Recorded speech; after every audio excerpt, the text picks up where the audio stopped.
ሰላም በያላችሁበት ይሁን ውድ የኢትዮ ግሎባል 360 ኒውስ ቻናል ቤተሰቦቻችን እንደምን ቆይታችሁልናል? በዛሬ መረጃ ሰዓታችን ከሰሞንኛው ከአርቲስት ቴዎድሮስ ካሳሁን የሙዚቃ አልበምና ተያያዥ ጉዞዎች ወጣ ያለ አንድ መረጃ ልናጋራችሁ ነው። ይሄው መረጃ በዕለተ ፋሲካ በርካቶች ዘንድ ተሰምቶ ድንጋጤን የፈጠረው የበረከት በቀለ ወይም ደግሞ የፍልፍሉ የጤና ሁኔታ አሳሳቢ ደረጃ ላይ ስለመድረሱ ሰምተናል። ከዛ ጋር የተገናኘው ጉዳይና ተያያዥ መረጃ የምናስቃኛችሁናል። እስከ ፍጻሜ አብራችሁን ቆይታ እንድታደርጉ ስንጋብዛችሁ ካልጋ ላይ የዋለው በረከት በቀለ ወይም ፍልፍሉ መቆም ሆነ መራመድ እንደማይችል ይልቅስ እየሰራ የሚገኘው አንደበቴ ብቻ ነው ሲል ተደምጧል። ይህን የተመለከተ ጉዳይ እናነሳለን። እስከ ፍጻሜው አብራችሁን ቆዩ። መልካም ጊዜ።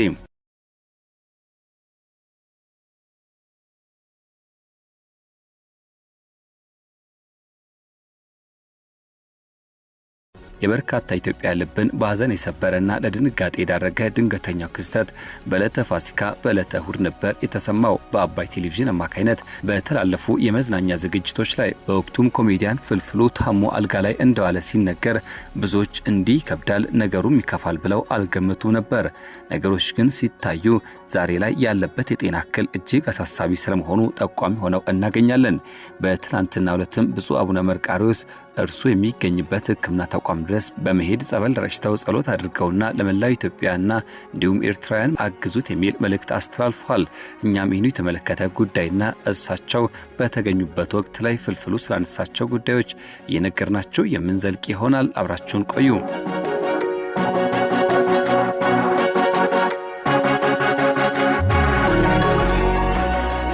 በወቅቱ እርሳቸው በጎበኙበት ወቅት ያለበትን የጤና ሁኔታ የተናገረውና ያብራራው አሁን ያለውበት የጤና ሁኔታ አሳሳቢ ነው ብሏል።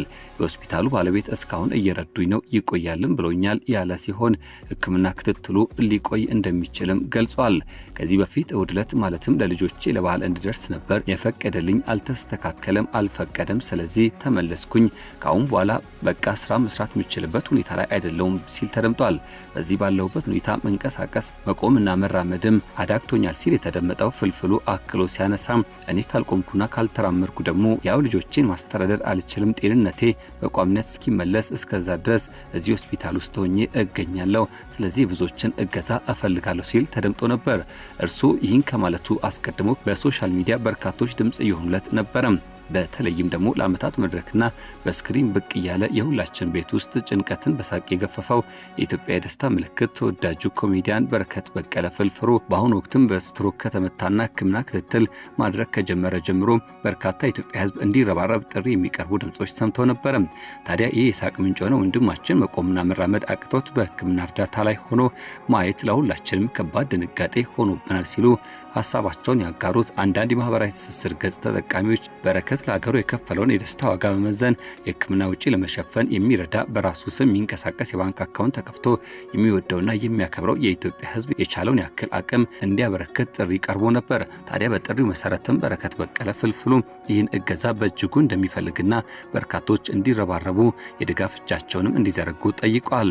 ታዲያ በረከት በቀለ ስላለበት የጤና ሁኔታ የሕክምና ባለሙያ ከቀናት በፊት ያስረዱትና ያነሱትን በጥቂቱ እናንሳና እንሰነባበት።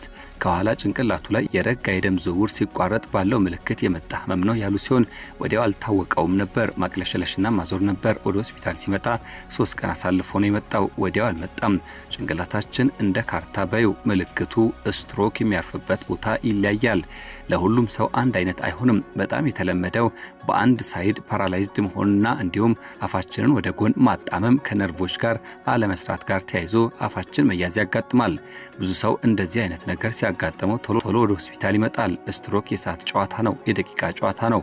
ቶሎ ወደ ሆስፒታል የመጣ ይድናል። ቶሎ ያልመጣ ደግሞ ምንም ሳንረዳው ማገገም ላይ ይሆናል ትኩረታችን። የረጋ ደም ተቋርጦ ቆየ ማለት ነርቮችና ሴሎችን እየገደሉ መሄድ ማለት ነው። በተቻለ መጠን በመጀመሪያዎቹ 4 ሰዓታት ውስጥ ቢመጣ የረጋውን ደም በደንብ ጉዳት ሳያመጣ የደም ማቅጠኛ በመስጠት ብቻ ገብቶ ማውጣት ይቻል ነበር። የኛ ሆስፒታል በዚህ ኬዝ በወር እስከ 100 ሰው እንቀበላለን። 26% እድሜያቸው ከ50 ዓመት በታች ነው ሲሉ የገለጹትና እንዲሁም የተናገሩት በረከት በቀለ ወይም ደግሞ ፍልፍሉ ሕክምና የሚያደርግበት የሕክምና ተቋም ባለሙያ ናቸው። አሁን የደም ማቅጠኛ እየወሰደ ይገኛል። አጠቃላይ ያለው ሁኔታ ጥሩ ነው ሲሉ ገልጸው ነበር። ታዲያ አሁንም ቢሆን ከፍተኛ የተባለ እገዛና የብዙዎችን ርብርብ እንደሚፈልግ ጭምር ጥሪ ቀርቧል። እኛም ለበረከት በቀለ ፍልፍሉ መልካሙን ሁሉ እየተመኘን ጤናው እንዲመለስና ወደ ቤተሰቦቹ እንዲመለስ ወደሚወደው የኪነ ጥበቡ መንገድ እንዲመጣ ምኞታችንን እየገለጽን የዛሬን በዚህ ቋጨን። ሁሉም በተቻለው ለእርሱ የሚሆን የድጋፍ እጁን እንዲዘረጋም ጥሪ እናቀርባለን። በያላችሁበት ጥሩ መልካም ጊዜ ተመኘን። ይህ ኢትዮ ግሎባል 360 ኒውስ ነው። ለቻናላችን አዲስ ከሆናችሁ ሰብስክራይብ እንድታደርጉ በአክብሮት እንጋብዛለን። ቪዲዮን ከወደዳችሁት ላይክ እንዲሁም ሼር በማድረግ ሌሎች እንድታካፍሉ እንድታጋሩ እየጠየቅና እየጋበዝን የዛሬን በዚህ ቋጨን። በሌላ መረጃ መልሰን እስከምናገኛችሁ ያላችሁበት ጥሩ መልካም ጊዜ ተመኘን።